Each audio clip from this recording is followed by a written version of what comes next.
human rights. The roles of the foreign media.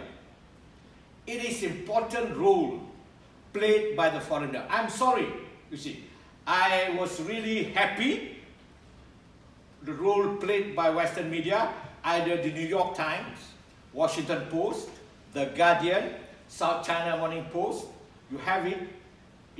They were campaigning non-stop, almost every 2 weeks. There's always something in the foreign media against or about Malaysia, against Najib. And why such thing happened? I have a theory. My theory could be simple. I might be totally wrong. I might be completely wrong. Somebody could correct me if I'm wrong. That Najib was trying to pally-pally with China. So American and the Western media was not happy. Therefore, i.e., they decided to campaign against Najib. That's one theory. So that's, I believe that. And if you recall, almost a month before the nomination day, very important article came out from the editorials of The Economist. Look, this is the editorial of The Economist. For me, Economist, if the Muslim consider this is the real, the Hadith Sahih, you know. You know, this is Hadith Sahih. This is the editorial of The Economist saying that Najib will steal the PRU-14. It's clear. So I know Najib, the end of Najib is on the way, because if The Economist, this is a signal given by The Economist, we have to kick this guy out. It's clear. So this is the role played by the media. The foreign media, like the way they played against Marcos, the same way they played again. This is, so what their interest, I think their interest is that Najib is being locked, stock and barrels, is under the influence of China. Orang Melayu kata apa tau? Najib ni kena pau oleh China.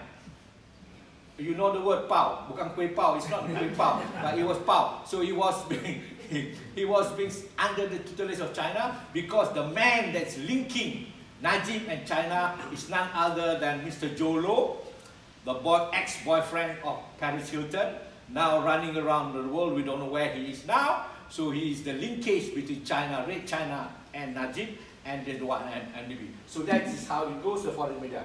And the last, also, we must also thanks to Rosmah Mansor. I mean, she played a very important role for the downfall of the United Malay Nations. Without her, honestly, without her pouncing around, displaying her Birkin bags, running around with 20 carat of diamond, 14 carat of diamond, with a necklace, all back, Birkin, Hermes. I mean, the whole, it's all the makcik in the kampung really hated her. When people at home will have not enough food to buy food, she have a hairdo. She admitted, 1,200 ringgit. You know how much that? How much pound is that? 1,500 ringgit per do, you know, to repair her beehive. So that's all the makcik. You know. So this actually, she doesn't realize it. And she keep on changing, you know, changing the ring, changing the thing, changing the back. All this, what the ladies here call matching, you know. When the shoe is red, the trousers is red. I'm not sure the underwear is red or not. So everything is red. So that's why. So that's it. She had, and I mean, Malaysian, we must be a fellow Malaysian. We should be proud. We have the biggest collection of Birkin bags in our world. Yes, there is no other places in the world, in planet Earth, that the collection of Birkin bag of all, baby crocodile, little crocodile, virgin crocodile, all that, and I have discussed this with some friends, you know, that we should set up a museum. Yes, it's really a museum that we should have Birkin's bag. I mean, a tourist attraction and paying homage, you know. So the place as proposed was the old Sungai Besi Airport. This is serious proposal. Sungai Besi Airport, which is been taken by her, confiscated by her, now should be returned back to the nation, and then we could do a park, and the park is called Birkin Park.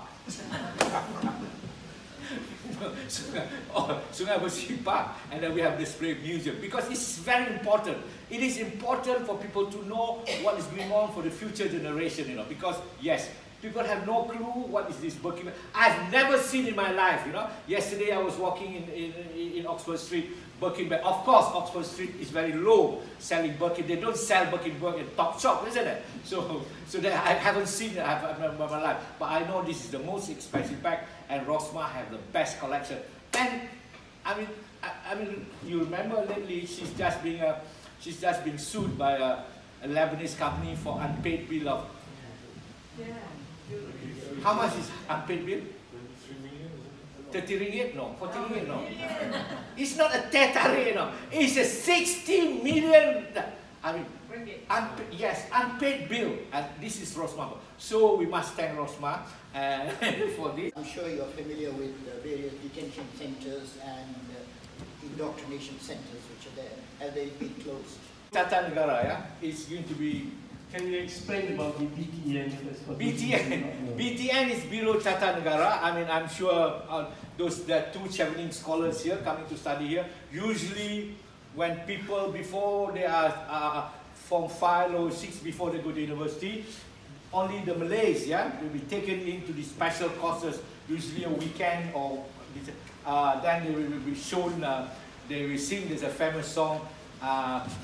Anak-anak kecil bermain api. It's a very important song. It's very this is where the sister, you should listen to this song. They say that the country was once before owned by the Malay and is divided jadi tiga. So this is the songs being played in these BTN courses, and then they display this and for the students who's going to oversee, they also display the picture. These are the enemy of the state. For the past donkey's years, when I was living in London, I always had phone call, oh, gambar kau keluar lagi, you know. So my picture's always there, asking the student coming to London, this guy is in London, do not go, and so yes, it's like that. So this is going on. But now, I hope my picture will be there. Unfortunately, I'm not sure. So this is how things going on. So yes, and this Biro Tata Negara will be abolished. So this is the center of racial discrimination, all this, and also ideologically is supposedly to be indoctrination to the Malay hegemony.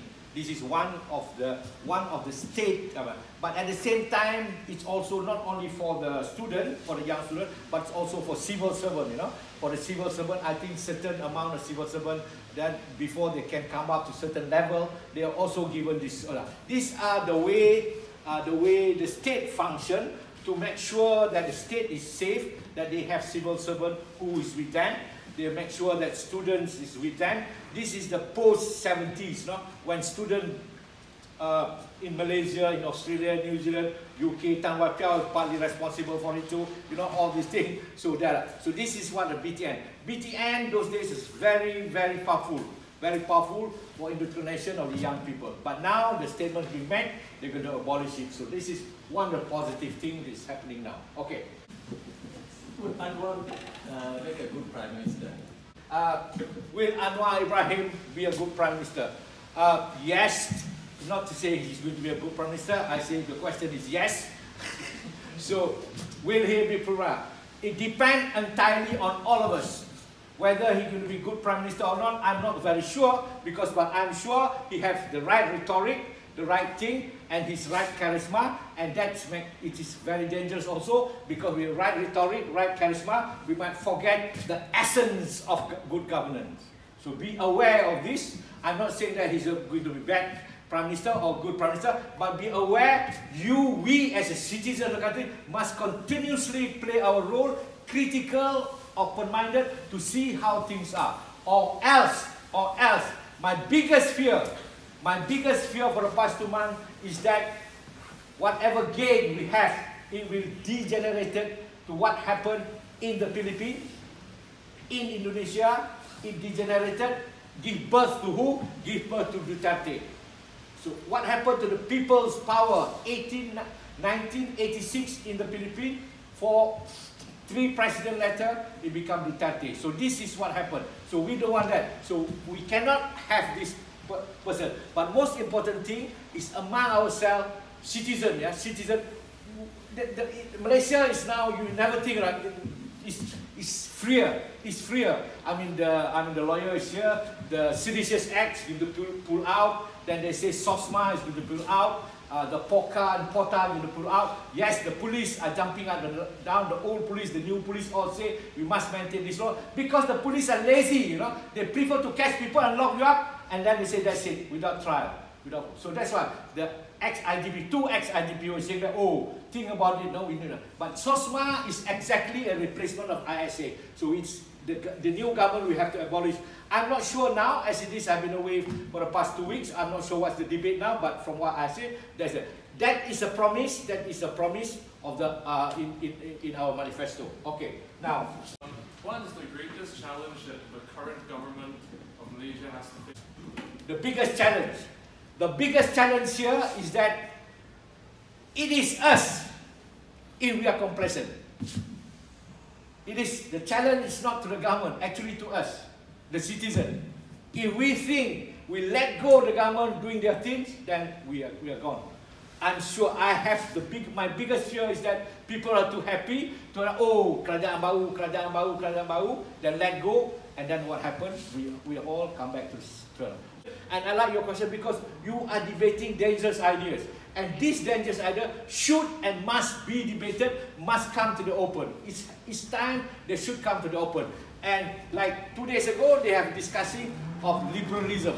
It is never discussed before about liberal idea. So now they are discussing it. So slowly, we are coming there to discuss things that never been discussed before. Like the Malay special privileges. Or for that matter, whether the Malay should have, or Malaysia should have a royal family or not. Or should we have 9 royal family? For why should we have 9 royal family? Who pays for the 9 royal family? Why we should waste our money? So all these things, we should discuss it. We should discuss it. So this is the good thing of the new. And the time has come that everybody must contribute. Everybody must contribute.